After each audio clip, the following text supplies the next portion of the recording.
ज़ेगन, nephew का शुक्रिया अदा करो। वही है जिसने तुम्हारा इलाज किया। मेरा इलाज? तुम्हें किसी ने जहर देने की कोशिश की थी। किस पर शक है तुम्हें? कहना मुश्किल है। हाँ, एक मिनट रुको।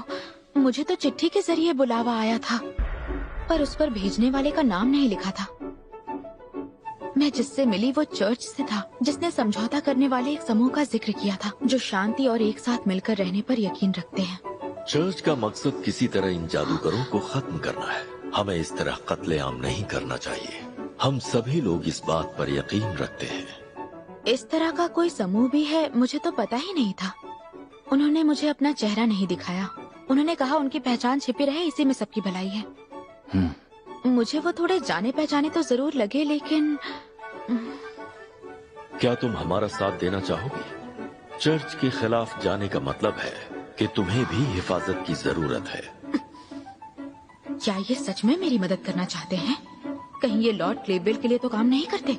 नहीं, ऐसा होता तो। तुम्हारे पास सोचने के लिए समय है, लेकिन बहुत ही कम। और हाँ, अगर तुम्हें मेरी वफादारी का सबूत चाहिए तो मुसीबत में तुम्हें सिर्फ एक नाम लेना है। वो नाम है ओरोबस। हाँ, यही था वो नाम।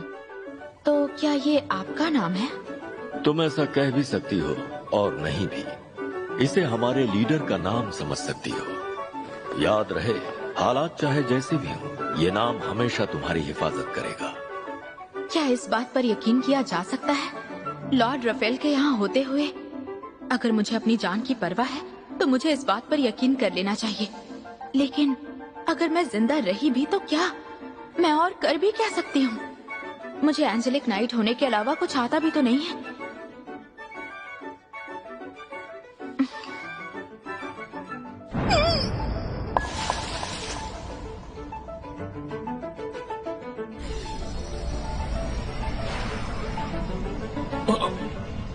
कहीं उस चाय में जहर तो नहीं था?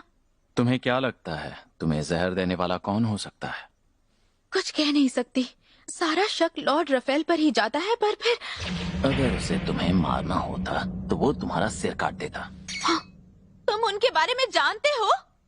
हाँ, जानता हूँ। खैर, ये सब छोड़ो। अब तुम नेफी की इतनी अच्छी दोस्त हो तो फिलहाल तुम इसी घर को अपना घर समझो। अरे रुको! ये क्या कर रही हो तुम? वो मैं, क्या तुम मेरे पास कुछ और देर के लिए रुक सकते हो? बेहतर होगा तुम नेफी को अपने पास बुला लो। हाँ, तुमने सही कहा। माफ करना।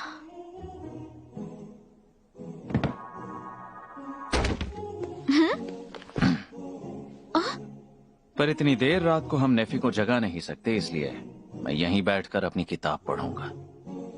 Thank you so much. मैं आखिर करना क्या चाह रही थी? क्या मैं इसे रिझाना चाहती थी? नहीं, मैं चाहती हूँ ज़ेगन और नेफी हमेशा खुश रहें। यही सही है। पर लगता है मैं उस खुशी का हिस्सा बनना चाहती हूँ जो इनके नसीब में है।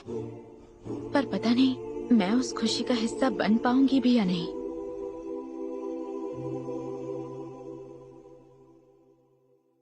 अरे, मुझे अपने जज्बात बदलने थे, हालात नहीं।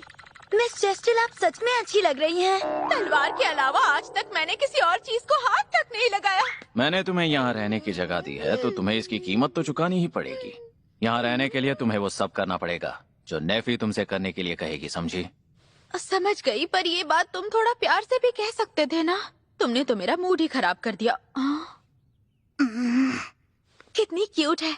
तुम्हारा नाम क्या है? मेरे पास आओ। बिना वजह मुझसे बात मत करो, ड्रामा क्वीन। क्या ड्रामा क्वीन? अरे पर मैंने इस बच्ची का क्या बिगाड़ा है? हाँ। दरअसल इसके पिता की हत्या एक सेक्रेड सोर्ड के मालिक ने की थी। हाँ?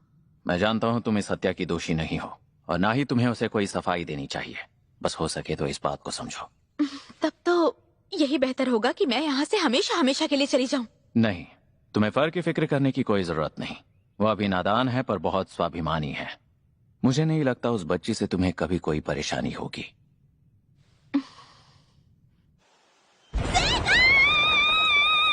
ये फिर से चिल्लाई।